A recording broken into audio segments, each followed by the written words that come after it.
but the way in which every demographic has turned against Israel over this shit in Gaza, except essentially boomer Republicans who are still as strong as they've ever been in supporting them. They know they've lost control of the narrative, and they know that they've lost control of the youth in America, and that at some point, you know, those 70-year-olds watching cable news are going to age out and die, and the people in charge are going to be this generation that has a totally different view of Israel than previous generations. They know that, but then the question becomes like, what do you do with that information? And so I think that there is a part of Netanyahu and the Israeli war cabinet and the Israeli government who are looking at this and going, all right, so we got like 10 more years of this relationship. You know, we got like 10 more years of where the U.S. has our back and we can do whatever we want. And so you could see where the conclusion from that might be, we got to go for it now. Like, if you really do have this greater Israel project, well, right now, under the Trump administration, this is your moment. He has already vowed he's going to do whatever to support Israel. He is totally on your side. You have this administration. There's every last member of this administration supports Israel. So now's the time. Annex Gaza and the West Bank. And, you know, parts of Syria, too, and whatever else they want to do. So I think they might be going for it, you know? And then I don't know. We'll see. You know, Israel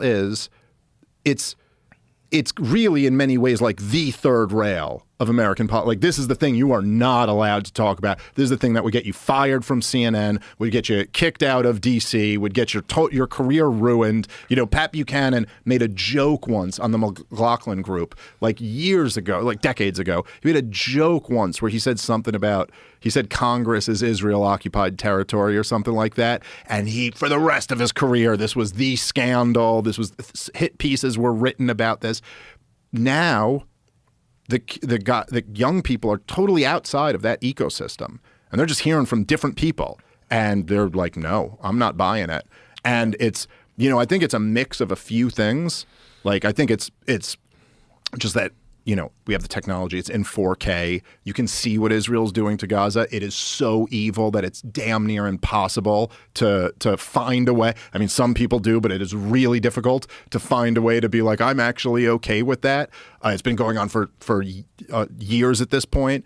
And then the second thing is just that, like, the relationship between the U.S. government and the Israeli government is so freaking bizarre that once you see it, and once a whole generation of young people see it, it's like impossible for them to unsee it. And you know, it's just too weird. Into New York City mayoral politics. Yeah, like this is, and the idea that it is, you know, the idea that it's just accepted as normal that the politicians for your country must worship this other country. And you're like, so what, did that other country like beat us in a war and they're occupying us now? And you're like, no, you're the superpower. They're your welfare country, you know? But yet you must go kiss their wall. You must say, hey, Tammy Bruce from the State Department. Literally just, and I know she was kind of being tongue-in-cheek, but where she goes, we're the greatest country in the world. Well, second greatest to Israel. And you're like, what? Was she being tongue-in-cheek? I don't know exactly. She kind of... It was a weird thing to say. It was it's still, that is a weird thing for any representative of your government to say. If anyone sat there and said, just went, you know, I think America's the greatest country in the world. Well, Finland, I guess, is the greatest. And we're number 2. You'd be like, what? I'm like, Finland's a cool country. I got nothing against them, but what are you talking about, you know? Yeah. But really, I do think it's the relationship. It's how horrible what Israel's doing is, and it's how clearly it's not in our national interest. But you do kind of have to question the relationship between D.C. and Tel Aviv and like what is going on here, because this is so utterly bizarre. You know, it's so crazy to see like the American people are against what Israel's doing to Gaza. It obviously hurts it hurts our, as they use in the preamble to the Constitution. I like that phrase, domestic tranquility, right? This is destroying our domestic tranquility. We got protests. We got people fighting over this stuff. We're pissing off the Muslim world again, which we've already had to deal with, them hating our guts. Now we're deporting students. We're deporting legal residents because they had the wrong opinion. This is all, and like, it's impossible to not look at this and go like, hey, what's going on here? And they don't have any answer for that.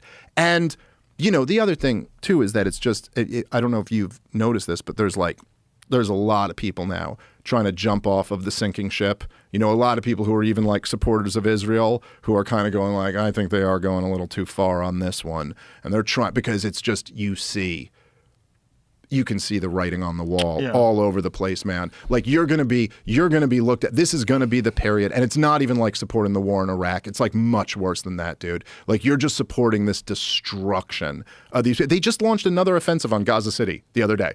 They're bombing rubble. Like it's just it's biblical levels of evil. And, you know, we're sitting here, like even as we're having this conversation now, I remember like coming on the podcast like a couple years ago, and like when this conflict first started, and then when it would go, and it was almost like I was coming on like to be like, look, let me present the argument for why we shouldn't support what Israel's doing here, and let me like try to like present the other side of the debate. I feel now like the debate's over. I don't even think there's like much of a debate to be had. I'll keep doing them if somebody wants to come debate about the issue. But what are we talking about here? Dude, South Africa brought a genocide case to the International Court of Justice. And the International Court of Justice ruled that what Israel was doing to Gaza was plausibly a genocide. It's just very obvious that this doesn't serve our country's interest in any way at all. You know, I was listening to Netanyahu's an interview he did the other day. He was on with our friend Konstantin Kassan on trigonometry. And what was he saying? He goes, "We're fighting Hamas, so you don't have to," or something like. Does anybody believe that Hamas was about to mount an attack on the United States of America? They were going to take over if it wasn't for Israel sticking up for us and just destroying the entire strip. And it's ridiculous. It's like you'll still, to this day, I'll be in like a debate or like a panel or something like that, and someone will still start with the question like, do you think Israel has the right to exist? And isn't it amazing that over the last 2 years, that's been the question that's asked so much, when very clearly a more relevant question would have been, does Gaza have a right to exist? Because it doesn't now. You know, like that was the only existence that was ever up for debate. But they flip the thing around and go, well, you don't think Israel has a right to exist? You're like, I think Israel does not have a right to do what it's doing to Gaza.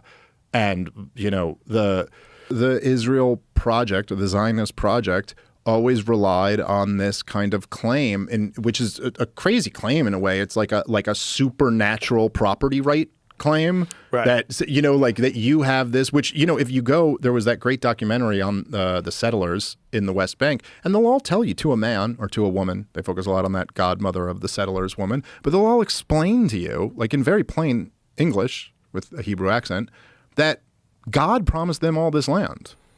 And so, like, God promised us all this land. So, like, I don't know who these other people are here, but God didn't promise it to them. He promised it to us. And so, you know, that's kind of the claim, that we're the original people of this land. And so we have like a right to come back here. Now, forget for a second the fact that nobody conceives of property rights in this fashion in any other way. Like, nobody thinks I could like come up with a DNA test and be like, oh, I've got some Ukrainian in here. All right, well, I'm going to march into Ukraine, knock on a door and be like, this is actually my house because I was here 1,000 years ago.